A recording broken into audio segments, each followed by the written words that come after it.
ibang energy today. Narito tayong muli ang inyong coolest classroom barkada na syempre nasa labas ng classroom ngayon na makikibahagi sa mga estudyante ng Pamantasan ng Lungsod ng Marikina. Thanks so much, guys. At syempre, mukhang ready at excited na kayong lahat para sa ating magaganap na talakayan maya-maya lamang. Ako rin naman ay hindi na rin makapagantay dahil isa na namang itong hot issue na syempre pinag-usapan na natin before pero gusto namin malaman ang inyong opinion tungkol dito. Kaya naman, get yourselves ready para sa batuhan ng mga kuro-kuro at mga impormasyon dito lamang sa Schoolmates! Isigaw ang tinig mo, ihayag sa buong mundo ang karapatan, kalayaan. Buksan ang isip mo, kaalaman ang yaman mo sa karapatan, sa kalayaan.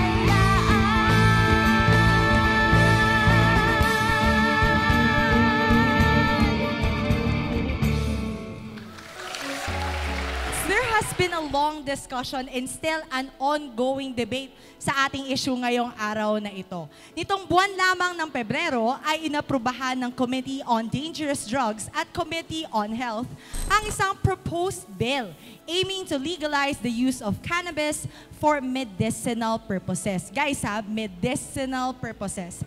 Nakasaad daw sa bill na ito na cannabis shall only be utilized for medicinal purposes only at hindi para sa recreational purposes na nababanggit parate. Binigyang diin din ng Congressman Robert Ace Barbers na walang probisyon sa bill na magbibigay daan sa recreational use at recreational pot sessions ika nga daw at considered as dangerous drug pa rin ang marijuana.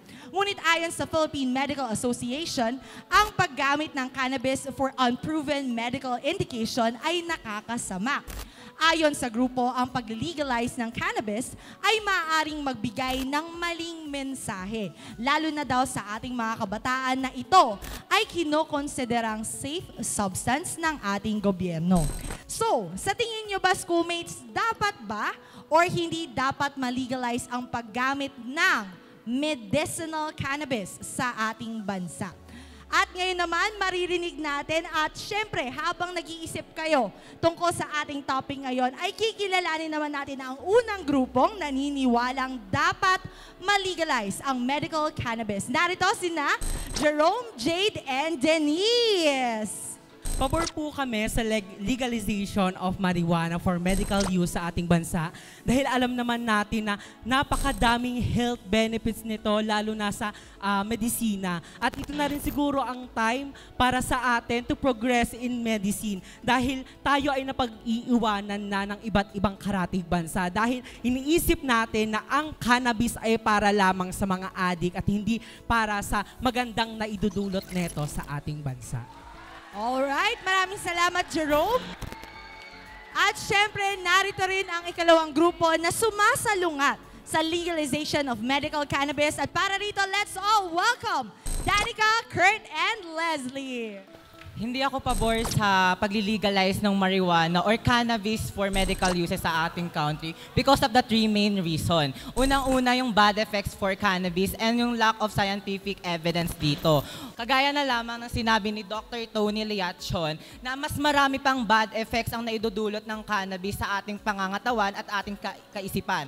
Pangalawa, yung implementation and yung regulatory framework. Kagaya ng sinabi ni Senator Pia Cayetano sa Senate Bill 230, mas kinakailangan natin yung komprehensibo at maayos kung paano ba magkakaroon ng consumption, distribution, at making ng marijuana or cannabis sa ating bansa. At ang panghuli ay yung lack of scientific data na hindi natin maiiwasan na wala pang sapat na kaalaman ang mga iba rito at hindi pa natin malalaman na handa na ba ang publiko para dito. Alright, maraming salamat sa panimulang statements ng ating grupo. Napakinggan natin ang pambungan na pahayag ng dalawang grupo natin and they have both delivered their opening statements. Pero schoolmates, syempre hindi lang sila ang may opinion sa ating topic dahil kasama rin natin ang mga schoolmates natin dito sa Pamantasan Kauntasan ng Lungsod ng Marikina. Okay, so kanina off-screen, kinausap ko kayo at sinabi ko na pwedeng ma-involve or pwede rin makialam ang ating live audience na mahayag ang inyong mga opinion. Dahil nga later, bibigyan namin kayo ng airtime na tanungin ang inyong mga katanungan or mga follow-up questions sa ating mga debaters. At kaya naman abangan nyo lamang yan dahil yan ay mangyayari maya lamang.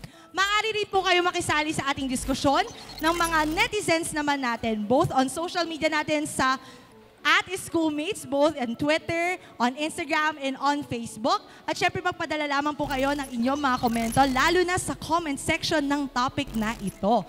Bukod dyan, schoolmates, mamaya ay meron din tayong pipiliin na schoolmates best speaker. So guys, galingan nyo. This is your chance to shine. Kaya naman sa aming pagbabalik, ating alamin kung ano nga ba ang masasabi ng iba pa nating team members tungkol sa ating usapin dito lamang sa Schoolmates!